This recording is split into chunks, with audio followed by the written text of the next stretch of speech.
Hello everyone, मैं हूँ पुष्पा। मेरे YouTube channel your guide Pushpa में आपका स्वागत है। प्रधान शिक्षक की तैयारी के क्रम में डीएलएड का विषय जो हम लोग का है, तो डीएलएड विषय में बच्चे तथा बचपन, सामाजिक, सांस्कृतिक और ऐतिहासिक समझ पर वीडियो हम लोग का बन चुका है। बाल अधिकारों के संदर्भ में वीडियो बन चुका है और आज उपेक्षित वर्ग से आने वाले बच्चों में हम लोग टॉपिक कुछ देख चुके हैं और बच्चों का जो अवस्था होता है उसके बारे में देख चुके हैं। अब आज हम लोग देखेंगे शिक्षा, विद्यालय और समाज, अंतर संबंधों की समझ, जो यूनिट 1 का तीसरा चैप्टर है, लेसन 3 स्क्रीन पे आप देख सकते हैं। तो चलिए हम लोग शुरू करते हैं। जो मेन बात है, तो मुख्य बिंदु यही है कि मनुष्य जो है जन्म से ही शक्ति लेकर पैदा होता है और अपनी जन्मजात शक्तियों का विकास ज्ञान एवं कौशल में वृद्धि और व्यवहार में अपने समाज में रह के शिक्षा द्वारा ही परिवर्तन प्राप्त करता है। तो आखिर प्रश्न आता है, शिक्षा है क्या? तो शिक्षा जो है वो संस्कृत भाषा का शिक्ष धातु से बना हुआ है, जिसमें कि उन प्रत्यय लगा हुआ है और शिक्षा का शिक्ष धातु और उन प्रत्यय के मिलने से क्या बना है? शिक्षा। शिक्षा इज इक्वल टू शिक्ष धातु प्लस उन प्रत्यय। शिक्षा का अर्थ क्या होता है? तो शिक्षा का अर्थ होता है सीखना और सिखाना। इसीलिए शिक्षा का अर्थ सीखने सिखाने की प्रक्रिया है। शिक्षा का अर्थ क्या है? सीखने सिखाने की प्रक्रिया। बच्चे की आंतरिक शक्तियों को बाहर की ओर प्रकट करना। यदि सीखना है तो सीखने सिखाने की प्रक्रिया क्या सिर्फ एक समय तक चलती है? नहीं, आजीवन चलते रहती है और बच्चों की आंतरिक शक्तियों को बाहर लाने का प्रक्रिया ही सिखाना है। इस प्रकार शिक्षा शब्द का समग्र रूप से अर्थ बालक की जन्मजात शक्तियों का सर्वांगीण विकास है। अर्थ बालकों की जन्मजात शक्तियों का सर्वांगीण विकास है। अब हम लोग देखते हैं शिक्षा का व्यापक रूप में क्या अर्थ होता है। तो शिक्षा का व्यापक अर्थ होता है कि बच्चा जब भी शिक्षा ग्रहण करता है तो सबसे पहले अपनी माँ के गोद में पढ़ता है, उसके बाद अपने घरेलू वातावरण, आसपास के पर्यावरण, जिसके भी संपर्क में आता है उससे कुछ न कुछ सीखता है। सीखने व अनुभव का परिणाम यह होता है कि धीरे धीरे विभिन्न प्रकार से अपने भौतिक, सामाजिक और आध्यात्मिक वातावरण से सामंजस्य स्थापित करता है ना। तो पहला पॉइंट, बच्चा माँ की गोद से पढ़ता है। शिक्षा का व्यापक अर्थ में हम लोग देख रहे हैं घरेलू वातावरण से, अपने आसपास के वातावरण से सीखता ही रहता है, आजीवन सीखता है। धीरे धीरे वो शिक्षित होकर के, यानी सीख करके, क्योंकि हम लोग शिक्षा का अर्थ ही देखें सीखना होता है, धीरे धीरे विभिन्न प्रकार से अपने भौतिक, सामाजिक और आध्यात्मिक वातावरण में अपने आप को सामंजस्य स्थापित कर लेता है। इस प्रकार सीखने सिखाने की प्रक्रिया जीवन पर्यंत चलती रहती है। तो यहाँ ऑब्जेक्टिव क्वेश्चन आपका इस तरह से बनेगा कि शिक्षा का क्या 4 ऑप्शन देगा। कभी कभी चलती है, अनुभव की चीज़ है, वातावरण से सीखता है, या फिर जीवन पर्यंत चलने वाली क्रिया है। तो इसमें आपका आंसर डी हो जाएगा, जीवन पर्यंत चलने वाली प्रक्रिया है। शिक्षा क्या है? जीवन पर्यंत चलने वाली प्रक्रिया है।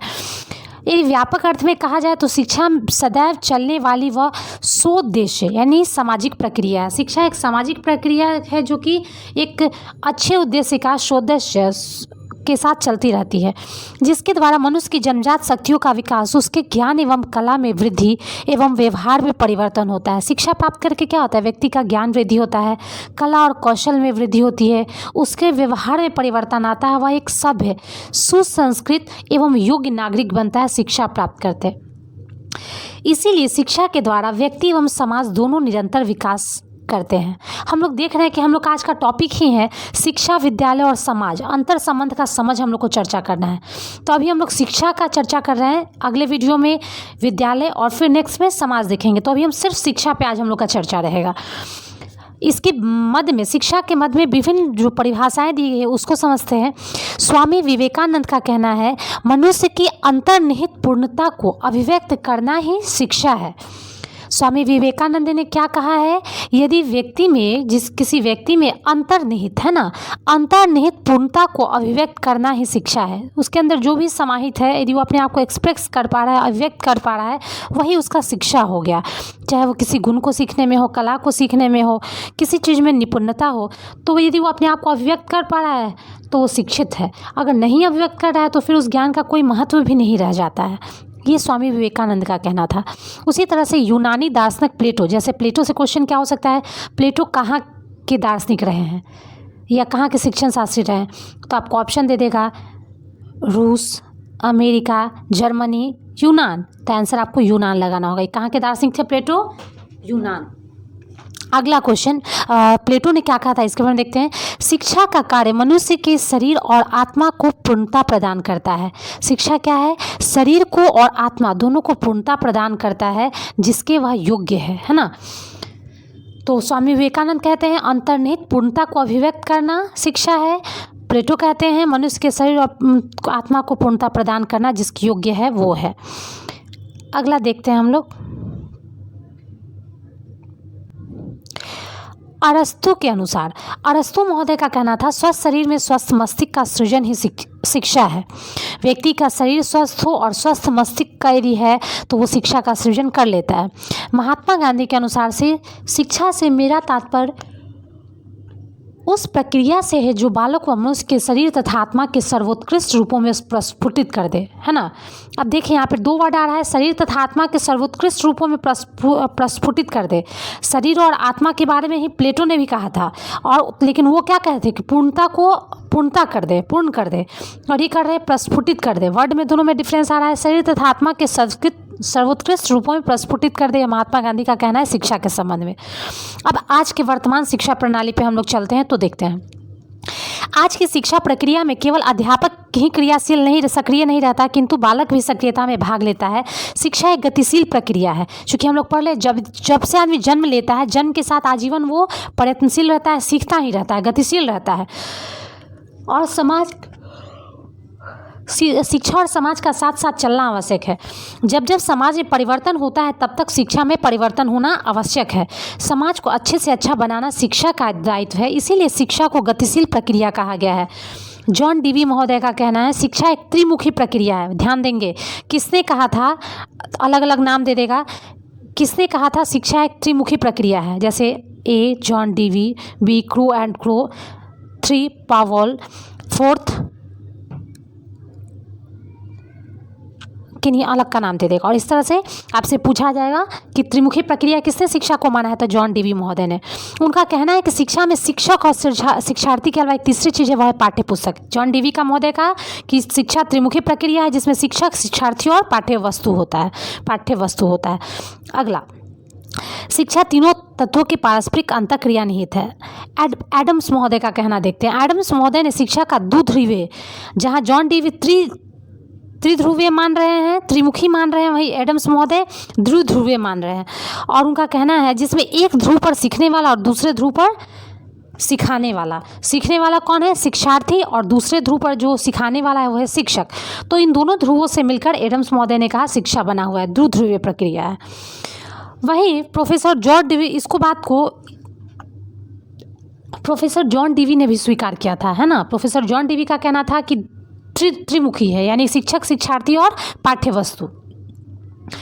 और इसी बात को जॉन डीवी ने इस बात को स्वीकार भी किया और प्रचारित किया, जिसे भारत और अन्य देशों के शिक्षाविदों भी ने भी माना। अतः शिक्षा के समाज के पुनर्निर्माण की प्रक्रिया, अब यहाँ आपको समझ में आ रहा है शिक्षा समाज से क्या संबंध है। तो शिक्षा ही समाज का निर्माण करता है, पुनर्निर्माण शिक्षा के द्वारा ही समाज का हो सकता है, क्योंकि समाज भी स्थिर नहीं है, समाज भी समय के साथ बदल रहा है, उसी के अनुसार से शिक्षा में भी परिवर्तन होना चाहिए। सामाजिक शक्तियाँ सामाजिक वातावरण से शिक्षक और शिक्षार्थी को पाठ्य वस्तु प्रदान करती है ना। सामाजिक वातावरण से ही ना शिक्षक आते हैं या शिक्षार्थी आते हैं और शिक्षा प्राप्त करते हैं। बालक उस समाज में रहता है जिस समाज का वह सदस्य है। तो शिक्षा का काम है वह व्यक्ति को उनके समाज के लिए तैयार करे। व्यक्ति अपने समाज के लिए तैयार हो सकता है जबकि अपने समाज में होने वाले सभी शिक्षाओं को वह ज्ञान प्राप्त कर ले, तभी ना योग होगा। जब वो अपने समाज में सभी तरह की जो भी अभी प्रक्रियाएं चल रही हैं, जो भी अभी समाज का नियम है, उसके अनुसार से मूल्य आदर्शों को समझ पाए, तभी वो शिक्षित हो पाएगा और तभी अपने समाज के लिए वो कुछ कर पाएगा। इसलिए शिक्षा बेहद जरूरी है। तो यहाँ शिक्षा और समाज में क्या संबंध है, तो पॉइंट क्लियर होगा कि शिक्षक और शिक्षार्थी जो है मिल करके पाठ्य वस्तु प्रदान करते हैं सामाजिक वातावरण में, और शिक्षा का काम ही है व्यक्ति को उसका समाज के लिए तैयार करना। समाज में शिक्षाओं का ज्ञान प्राप्त कर ले तभी वो समाज के योग्य हो सकता है, समाज में कुछ बदलाव ला सकता है। समाज की क्रियाओं का वह ज्ञान उस पाठ्यक्रम से होगा जो समाज का अंग होगा, है ना। समाज का क्रिया का जो ज्ञान है वो किससे मिलता है? शिक्षा से मिलता है, पाठ्य वस्तु से मिलता है। तो पाठ्यक्रम भी शिक्षा का एक अंग माना गया है जॉन डीवी के अनुसार से। अगला देखते हैं। मानव जीवन में शिक्षा का काम। तो मानव जीवन में शिक्षा का क्या कार्य है? महान दार्शनिक डॉक्टर राधा कृष्णन का कहना है इसके बारे में। क्या कहना है कि शिक्षा जो है मानवीय होना चाहिए व्यक्ति के लिए। इसे मात्र बौद्धिक प्रशिक्षण का ही स्थान नहीं होना चाहिए, वरन आत्म अनुशासन, हृदय की पवित्रता पर भी बल दिया जाना चाहिए। हमको मतलब इतने सारे वैज्ञानिकों का, इतने सारे मनोवैज्ञानिकों का मत पढ़ा गया, लेकिन हमको सबसे ज़्यादा जो लगा इफेक्टिव वो है डॉक्टर राधा कृष्णन का। जो राधा कृष्णन जी के अनुसार से केवल बौद्धिक प्रशिक्षण ही इंपॉर्टेंट नहीं है, बौद्धिक प्रशिक्षण ही शिक्षा का अर्थ नहीं होता है। शिक्षा का अर्थ क्या होता है? आत्म अनुशासन, व्यक्ति खुद को अनुशासित कर पाए, अपने हृदय में पवित्रता ला पाए। और जो हमारा वर्तमान भारतीय समाज है उसकी क्या आवश्यकताएं हैं, क्योंकि शिक्षा तो मेरे हमारे समाज में परिवर्तन के लिए लाई गई है, समाज को हित पूर्ति के लिए लाई गई है। तो आवश्यकता क्या है समाज का, उसका मूल्य क्या है, उसके गुणों, समस्या और उद्देश्यों को ध्यान में रखते हुए कार्य करना चाहिए। अब देखते हैं कि क्या क्या कार्य है शिक्षा का। तो शिक्षा का प्रमुख कार्य में पहला पॉइंट आता है मानवीय आवश्यकताओं की पूर्ति, दूसरा आता है आत्मनिर्भरता की प्राप्ति, तीसरा होता है व्यावसायिक कुशलता की प्राप्ति, चौथा वातावरण से समायोजन एवं परिवर्तन। तो एक एक करके पॉइंट को देखते हैं। मानवीय आवश्यकताओं की पूर्ति कैसे करता है? शिक्षा करता ही है।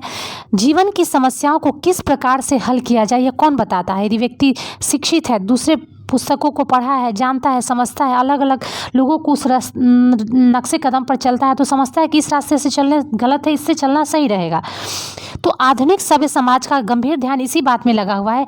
शिक्षा का कार्य व्यक्ति की आवश्यकता की पूर्ति करने के अतिरिक्त, उसका आवश्यकता का पूर्ति मतलब रोटी, कपड़ा और मकान, उसके अलावा समाज के अन्य व्यक्तियों के साथ सामाजिक संबंध स्थापित करने में मदद करता है। अन्य व्यक्तियों के साथ आप सामाजिक संबंध स्थापित करते हैं तभी मान लीजिए दर्जी आपके लिए कपड़ा सिलता है, हलवाई आपके लिए कुछ खाना मिष्ठान बनाता है, वैज्ञानिक आपके लिए खोज करते हैं, डॉक्टर आपका इलाज करते हैं। यानी समाज में हमारी किनकी ज़रूरत है? शिक्षक पढ़ाते हैं तो सब किस प्रकार एक दूसरे से लिंक्ड है वो इसके बारे में हमारा शिक्षा बताता है। यानी व्यक्ति की सामाजिक संबंध को स्थापित करता है, मनुष्यों की आवश्यकताओं की पूर्ति करता है। दूसरा पॉइंट आता है शिक्षा का कार्य है आत्मनिर्भरता की प्राप्ति। यदि व्यक्ति शिक्षित है तो अपना जीवन यापन कर पाने में सक्षम है ना, अपने चरित्र का, सही चरित्र का निर्माण कर सकता है। और सही यदि चरित्र है तो मनुष्य के मस्तिष्क की आत्मशक्ति बढ़ती है, बुद्धि का विकास होता है, मनुष्य अपने पैर पर खड़ा हो सकता है। तो शिक्षा का दूसरा पॉइंट यदि कहें तो व्यक्ति आत्मनिर्भर बनता है, जीवन यापन कर पाने में सक्षम होता है। तीसरा, व्यावसायिक कुशलता की प्राप्ति। मानव जीवन में शिक्षा का कार्य है व्यावसायिक कुशल होना। व्यावसायिक कुशल होना इसलिए यदि कोई भी व्यवसाय करे, एक शिक्षक तो शिक्षक अच्छा यदि प्रोडक्टिव चाइल्ड का निर्माण करते हैं तो वो जाके आगे वैज्ञानिक बने, शिक्षक बने या किसी कुशल हुनरबाज बने तो किसी न किसी रूप में वो राष्ट्रीय आय उत्पादकता में वृद्धि करता ही है। इसीलिए एक शिक्षा जो है और शिक्षक शिक्षार्थी तीनों कुल मिलाकर के या शिक्षा कह सकते हैं कि व्यावसायिक कुशलता की प्राप्ति को कराता है। जब आप शिक्षित होइएगा तभी तो व्यावसायिक रूप से कुशल होइएगा। अगला, वातावरण से समायोजन एवं परिवर्तन। अपने आप को सबसे बड़ा आज के समय में कोई आईएएस आप देख रहे हैं कि बन जाता है, आईपीएस बन जा रहा है, लेकिन फिर भी आत्महत्या का केसेस बड़े बड़े डॉक्टर, बड़ा बड़ा उद्योगपति कर रहा है। तो ऐसा क्या रीज़न होता है सब कुछ संपन्न होते हुए भी? इसका कारण यही है कहीं ना कहीं वो शिक्षा तो लिया लेकिन एक सामाजिकरण, जो शिक्षा उसको समाज से समायोजित करना सिखाती है, अपने आप को उसमें एडजस्ट करना सिखाती है, वो नहीं सीख पाया, वो नहीं, उस तरह की शिक्षा उसे नहीं दी गई। तो वातावरण से समायोजन परिवर्तन, शिक्षा व्यक्ति को वातावरण के साथ समायोजन करना सिखाती है तथा वातावरण को परिवर्तन के योग्य बनाती है। तभी आपकी शिक्षा योग्य है। यदि वातावरण में कुछ आपको कमी लग रहा है तो आपको उसको परिवर्तन करना है। सरकार में यदि कमी लग रही है तो आपको उसे बदलाव लाना है, उसका एक हिस्सा बनना है, ना कि गलत का हिस्सा बन जाना है। जॉन डीवी महोदय के अनुसार से अब क्या है शिक्षा? पांचवा पॉइंट, शिक्षा का काम क्या है? तो व्यक्ति अपनी क्षमताओं का शिक्षा से विकास करता है, अपने वातावरण को नियंत्रित करता है और अपनी भावी संभावनाओं को, वह जो बन सकता है, जो कर सकता है, जो अपने समाज के लिए जिससे बदलाव आ सकता है, तो वो उसके पूर्ण योग्य बनाता है। यानी वातावरण को नियंत्रित करने, क्षमता का विकास करने और भावी संभावनाओं के पूर्ण योग्य बनाता है। अगला, 6, जीवन के लिए तैयारी। शिक्षा व्यक्ति को जीवन के संघर्षों के निपटने के लिए तैयार करती है। विल्मोट का कथन है, किनका कथन है? सो ध्यान देंगे, विल्मोट का कथन है, स्क्रीन पे इसीलिए हम अंडरलाइन किए हुए हैं पहले से। शिक्षा जीवन की तैयारी है, शिक्षा जीवन के लिए तैयारी है, तो इस तरह से समझ में आ जाता है कि शिक्षा का कार्य क्या हो जाएगा, बच्चों को जीवन की कठिनाई व संघर्षों का सामना करने हेतु तैयार करना। जीवन यदि गतिशील है, हमेशा बदल रहा है, तो उसमें कठिनाइयाँ और संघर्ष आएंगे ही, और उस संघर्षों से, उन कठिनाइयों से कैसे पार पाना है, कैसे उसमें अपने आप को धैर्यवान रखना है, यही शिक्षा तैयार करती है। यही व्यक्ति को शिक्षा उसको उस योग्य बनाती है। तो स्वामी विवेकानंद जी ने इस बारे में कहा था, जीवन जीने की तैयारी के बारे में, यदि कोई मनुष्य केवल कुछ परीक्षाएं पास कर सकता है और अच्छे व्याख्यान दे सकता है, तो आप उसको शिक्षित समझते हैं? क्या वह शिक्षा कहलाने योग्य है, जो सामान्य जन समूह को जीवन के संघर्ष के लिए अपने आप को तैयार करने में सहायता नहीं रहे? पढ़े लिखे हैं, लेकिन यदि इससे आपके समाज को कुछ बेनिफिट नहीं है, कोई आप परिवर्तन करने के योग्य नहीं है, तो फिर ऐसी शिक्षा बेकार है ना। और उसमें शेर का सा साहस कहाँ से वैसी शिक्षा उत्पन्न कर सकती है, ऐसा विवेकानंद महोदय ने कहा था। तो शिक्षा का असली मकसद क्या है? जीवन के लिए तैयारी। 7वां जो शिक्षा का कार्य वो है कार्य का व्यवहारिक ज्ञान। शिक्षा का अंतिम और महत्वपूर्ण कार्य है बालकों को विभिन्न कार्य क्षेत्र, हर एक कार्य क्षेत्र अपने आप में महत्वपूर्ण ही होता है, उसका व्यवहारिक ज्ञान।